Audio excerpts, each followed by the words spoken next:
It's about trying to make right an historical wrong. The province of BC has a dark history of racism against an ethnic group that was instrumental in building the province. Now, the government wants to apologize for its discrimination against the Chinese. Yesterday, the minister was in Prince George asking locals what they think the apology should look like. The mic was open and the minister was listening.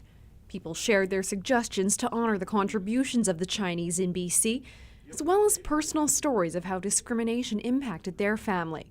Simon Yu's uncle faced a harsh reality when he arrived in BC. Oh, he was a photographer, and then when he first came over here, of course, he would like to continue his career, but nobody will hire him because he was Chinese. Yu is inspired by his uncle's perseverance. Starting from a busboy to starting to work in the restaurant and work his way up, and eventually, he has to move out of Vancouver to find opportunity in Chetwynd, and that's the reason I came to this part of the country. Prince George was the latest stop on a tour of BC for Multiculturalism Minister Teresa Watt. Until 1947, BC had racist laws on its books that targeted the Chinese. Now the government wants to apologize.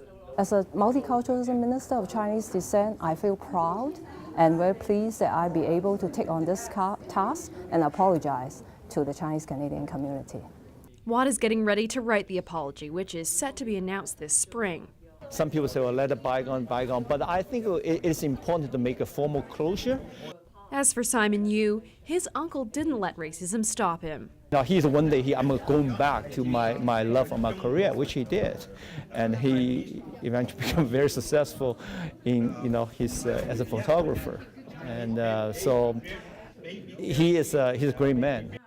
Minister Watt says despite its historical wrongs, BC has been a land of opportunity. She says it's about recognizing the mistakes of the past and coming together to move forward. Camille McDonald, CKPG News.